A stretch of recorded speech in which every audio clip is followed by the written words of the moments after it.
episode of Hashtag Heroes, I caught up with broadcaster Keith Walsh, who has become an advocate for mental health.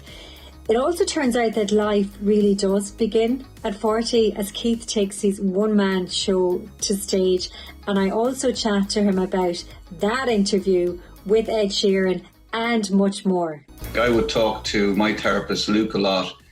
And he'd say to me, he'd remind me, he'd say, you're an advocate now for mental health. And I'd be like, am I? Really? Because that's not what you set out to do, or that's not what you want. You know, you're not sort of thinking, well, better tick that advocacy box.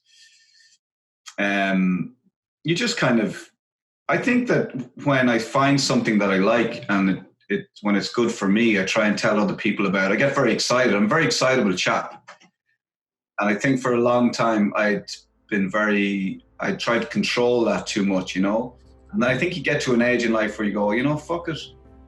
I'm going to allow myself to be an excitable chap. I'm going to tell people when I do stuff and I enjoy it, and I'm just going to be honest. And I think it's, you know, so it's probably just honesty and just telling people, if I go to therapy and I really enjoy it and it helps me in my life, I want to tell people about it. And I get very excited about it, you know. I think it comes back to maybe just learning how to be just more honest and just be myself. And I suppose not worry what people think. And that, yeah, definitely therapy helps with that.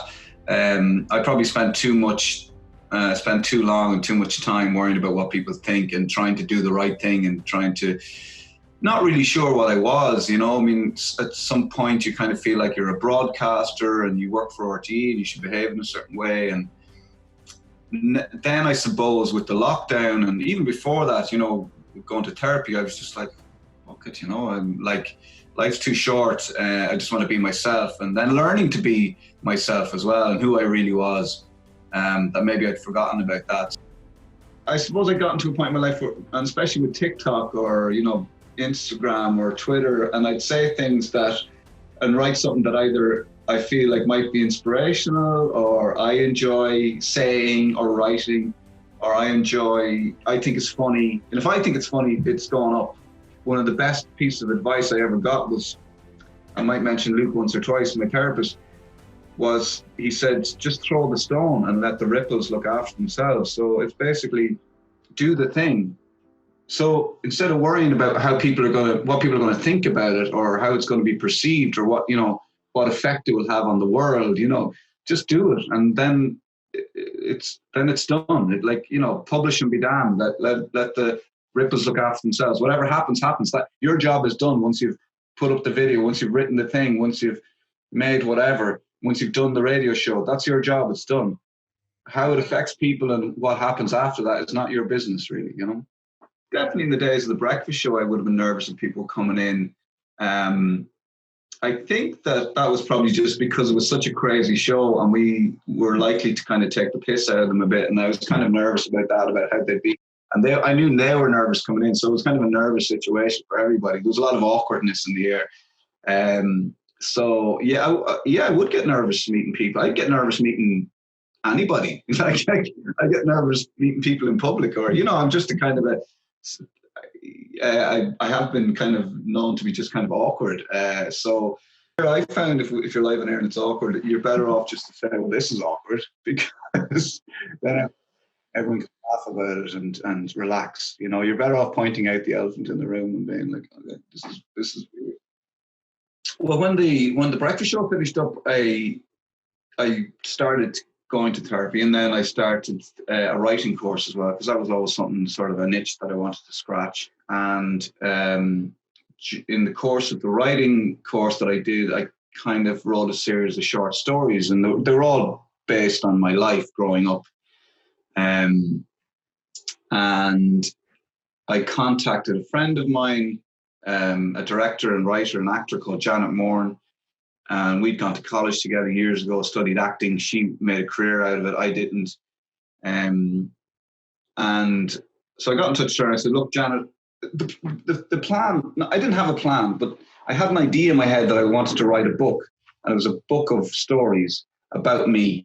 It was stories about growing up in the Midlands in the 80s and what it was like. And I said to Janet, look, Janet, I wanted to do a stage show kind of touring. This is my grand idea, kind of touring the country and reading my stories to audiences, you know, in small venues. And then the reaction of the audience to the stories would help me decide the final book. So it's kind of like the book isn't finished tour, and you're going to help me finish the book tour, you know? And I sent her the stuff, and she was very impressed with the writing and said, look, I think there's a show in this. And we weren't really sure what it was, but then it evolved and we started talking, we started meeting. And I got in touch with the Riverbank, the local, the Riverbank Arts Centre, the local theatre here in Newbridge. And I said, look, I'm working on the thing. I'm not sure what it is, but would you be interested in getting involved? And they said, yeah, we'll partner you, whatever. And so what happened was they gave me a date in June for a show. And I basically had to start working towards that. Then that was a deadline. And then myself and Janet, I was writing and I was meeting with Janet every now and then, and she'd listen to what I'd written, and I was trying to shape it into a stage show, which became Pure Mental, which is now, I mean, still we have a show on the 27th. It's going to be on, you can watch it on the Facebook page and Instagram page of the Riverbank Arts Centre Newbridge. That's still only a work in progress show, so it's a pre-show. So we're still working on it, but yeah, it's in September, October, when everything is lifted, hopefully, and theatres are good to go again. Hopefully we'll be doing the full show around the country, and it's called Pure Mental, and it's about my life and what happened to me when the breakfast show finished up, how I dealt with that, and how kind of going back to, you know, past traumas helped me get to where I am now, you know. So I was thinking about men who might have gotten to my age, and we talk about like midlife crisis and I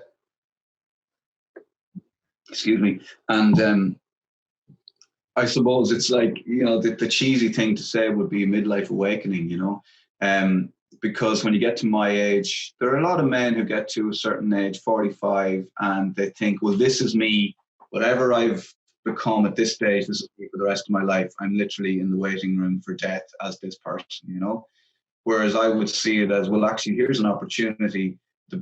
I've done 5 years on the breakfast show on the national radio station, which is huge. Now, for me, in my head at that time, you're kind of going, well, this is the pinnacle in Ireland. Like the only way is down after that, you know. So psychologically, I was going, well, wow, I've peaked too soon. So I suppose that was in my head to sort of to talk to men like that. Like, it's not over, you know. You can almost start again, you know. I had in mind to do this show, and I needed to kind of get a little bit of experience and to know what it was like to try and talk in that atmosphere. And that's, it's one of these things that I've started doing, is that I just got a notion, and I thought, well, this might help, so I'm going to just contact some people and see if they can help me. And, you know, you contact people and some people don't get back to you and some people aren't any help, but then you get one or two that go, yeah, there's a gig on in 2 weeks' time. Do you want to get up and do 5 minutes, you know? And then I go, yeah, that's cool. I interviewed Ed Sheeran once. It was really bad. I don't know if I got what a big interview it was. You know, I didn't realize kind of how big he was. I would have been nervous. Not so much now, but definitely in the days of the breakfast show, I would have been nervous of people coming in. I think that was probably just because it was such a crazy show, and we were likely to kind of take the piss out of them a bit. And I was kind of nervous about that, about how they'd be. And I knew they were nervous coming in. So it was kind of a nervous situation for everybody. There was a lot of awkwardness in the air. So I would get nervous meeting people. I'd get nervous meeting anybody. Like, I get nervous meeting people in public, or, you know, I'm just a kind of I have been kind of known to be just kind of awkward. But the Ed's interview, I did my research, but I don't know. I just didn't realize what a big interview it was, and kind of what an honor it was to get that interview. And I kind of went in and got, right, Ed, here we go. This is going to be the greatest interview of your life. I think the radio will definitely help, because when you're on radio, there's no laughter. There's no, you know, you don't get feedback directly. You might get it afterwards, or you might get a text to say that was funny. So that will definitely help me. And I've done a bit of television, so you just, you know, a lot of this will be down the camera. So it's not going to be strange. I think it'll be strange when the lockdown is over and I have to do it in front of a live audience. That might be a different kettle of fish. But what I'd like to do before that is do a short version of it and go around and sort of do that in maybe prisons and go to local businesses and, you know, do it that way. So that will kind of warm me up for for theatre. But a guy got in touch with me, and it's funny, like life is weird. But this guy just contacted me out of the blue, and he said, I used to work for the prison system, and I saw you doing this thing, and what's it about? And I said, well, this is what it's about. I said, would you be interested in doing the show in some prisons in Northern Ireland? And I was like, yeah, I'll just call it my prison tour. It was funny, and so like I think that might be a nice thing to do to get me ready to do it in a theatre. Yeah, I really want to learn the lines off, and at the moment it's 17 pages of dialogue, and it's just me.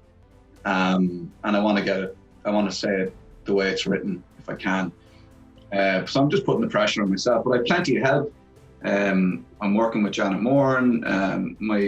I've recruited my sister Anya to help me out, and she's very good. She's incredibly organised. She's really good with things like that, and she's going to help me sort of with the production and with learning my lines. And even my wife has said, look, we'll do an hour every night and have the crack and enjoy. So I've a great support system.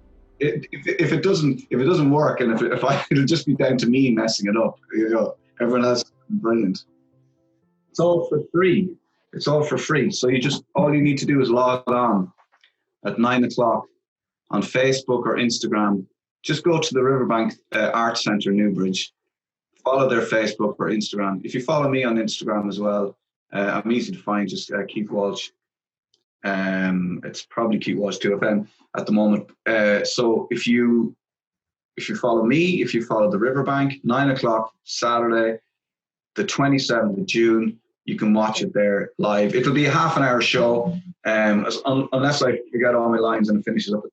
And there'll be a question and answer straight after with myself and Janet as well, just for people who are interested in asking questions or telling us what they think of it. It's like I've learned how to sort of like push doors, and some of them will open, some of them swing open, and some of them won't. That's okay. And if you don't push at the doors that aren't swinging open, just go on to the next door.